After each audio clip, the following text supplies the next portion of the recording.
وأشهد أن لا إله إلا الله وحده لا شريك له وأشهد أن محمدا عبده ورسوله أما بعد فإن أصدق الحديث كتاب الله وأحسن الحديث حديث محمد مصطفى صلى الله عليه وسلم وشر الأمور محدثاتها وكل محدثات بدعة وكل بدعة ضلالة وكل ضلالة في النار. بسم الله الرحمن الرحيم. وامتازوا اليوم أيها المجرمون ألم أعهد إليكم يا بني آدم ألا تعبدوا الشيطان إنه لكم عدو مبين وأن اعبدوني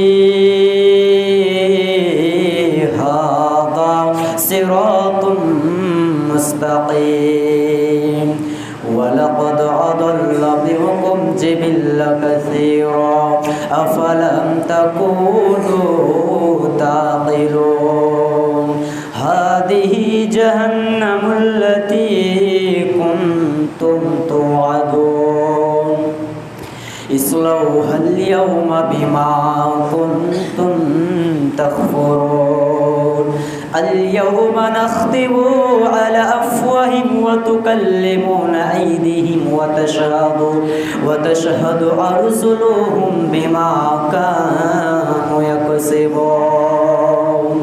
بسم الله الرحمن الرحيم. إنهم كانوا لا يرجون حسابا وكذبوا بآياتنا كذبا.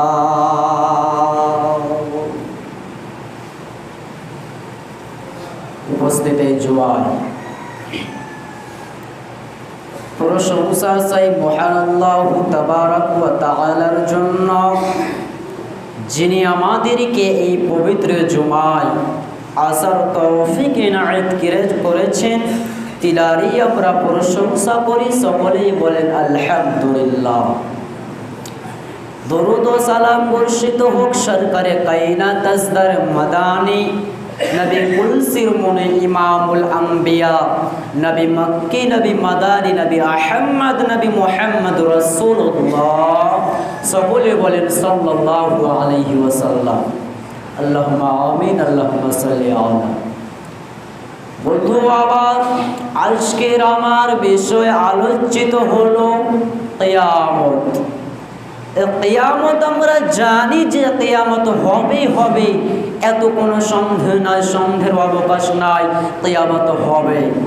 কিন্তু এগুলি আমরা জানি না যে কিয়ামত হবে তে মানুষের হালাত কি হবে, পৃথিবীর হালাত কি হবে, পৃথিবীটা দেখতে কেমন লাগবে, এগুলি আমরা জানি না, আমরা এগুলি জানি না।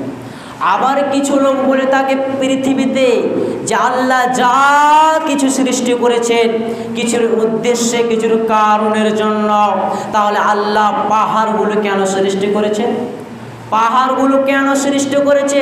আপনাদেরকে একটা উদাহরণ দিয়ে আপনারা বুঝতে পারবেন। যে একটি নৌকা দেখবেন পানিতে ভাসবে কিন্তু হিলাদলা করে, কেন? পানিতে আছে বলে। কিন্তু পৃথিবীটাও তো পানিতে ভাসছে, তো পৃথিবীটা কেন হিলাদলা করেনি? তা আল্লাহ বলছে আমি আল্লাহ পৃথিবীতে এমনিতে পাহাড় দিই, আসামের বড় বড় পাহাড়, মদিনার বড় বড় পাহাড় আমি আল্লাহ এমনিতেই দিই, কিছুর কারণের জন্য, কিছুর উদ্দেশ্যে আমি আল্লাহ দিয়েছি। ওই কারণটা কি? আমি যদি পৃথিবীর বুকে ওই আসামের বড় বড় পাহাড়, মদিনার বড় বড় পাহাড় যদি আমি না দিতাম, তাহলে পৃথিবীটা স্থল থাকতো না, পৃথিবীটা ভেঙে চূর্ণ বিচূর্ণ হয়ে যেত, বিখণ্ড হয়ে যেত, ধুল্লা হয়ে যেত। এই জন্যই আমি আল্লাহ পৃথিবীর বুকে পাহাড় দিয়েছি। আমি পাহাড়ের এবং কি পাহাড়ের আমি জমিনের আমি খোঁটা বানিয়েছি, পাহাড়কে যে জমি তুমি স্থল হয়ে যাও। এই জন্য আমি আল্লাহ পাহাড় দিয়েছি। পাহাড় না থাকতো তো গোটা পৃথিবী ভেঙে চূর্ণ বিচূর্ণ হয়ে যেত, বিখণ্ড হয়ে যেত। জি, আপনি আমেরিকা বলে এবং চীন বলেন, ইরান বলেন, ফিলিস্তিন বলেন, বাংলাদেশ বলেন, গোটা পৃথিবী ভেঙে চূর্ণ বিচূর্ণ হয়ে যাবে, শুধু এবং কি শুধু আল্লাহর একটা এবং কি হুকুমের প্রয়োজন এবং ইসরাফিলের একটা বাঁশুরিতে ফু দেওয়ার প্রয়োজন, গোটা পৃথিবীতে ভেঙে চূর্ণ বিচূর্ণ হয়ে যাবে, বিখণ্ড হয়ে যাবে, সবাই মৃত্যুবরণ করবে কিয়ামতের দিন। জি, দেখেন কিয়ামতের দিন কেমন হবে, পৃথিবীটা কেমন লাগবে দেখতে। দেখেন আল্লাহ তাআলা বলছেন, বিসমিল্লাহির রহমানির রহিম। আল্লাহ তাবারাকা ওয়া তাআলা যখন ইসরাফিল আলাইহিস সালামকে হুকুম দিবেন, আর ইসরাফিল আলাইহিস সালাম যখন বাঁশুরিতে ফু দিবেন, গোটা পৃথিবী ভেঙে যাবে, গোটা পৃথিবীতে হস্তল লেগে যাবে, গোটা পৃথিবীতে হাহাকার লেগে যাবে, গোটা পৃথিবী ভেঙে চূর্ণ বিচূর্ণ হয়ে যাবে, গোটা পৃথিবীতে ভেঙে চূর্ণ বিচূর্ণ হয়ে যাবে, বিখণ্ড হয়ে যাবে। পৃথিবীটা আর পৃথিবীর মতো মানচিত্র থাকবে না, থাকবে না, গোটা পৃথিবী ভেঙে যাবে। আল্লাহ তাবারাকা ওয়া তাআলা বলছেন, শোনো, ইদাশ শামসু কুয়িরাত ওয়া ইদান নুজুমু কাতারাত ওয়া ইদাল জিবালু সুয়িরাত, এমন করে ভাঙবে তখন পৃথিবী থেকে পাহাড়গুলো তুলোর মতো উড়বে রে। আর যখন পৃথিবী থেকে পাহাড়গুলো তুলোর মতো উড়বে, আর পৃথিবীটা আর স্থল থাকবে না, থাকবে না। আমার আল্লাহ বলছে, ইদা সুলজিলাতিল আরদু জিলজালাহা, তখন পৃথিবীতে জিলজাল চালু হয়ে যাবে। আর যখন পৃথিবীতে জিলজাল চালু হয়ে যাবে রে, পৃথিবীটার স্থল থাকবে না, থাকবে না।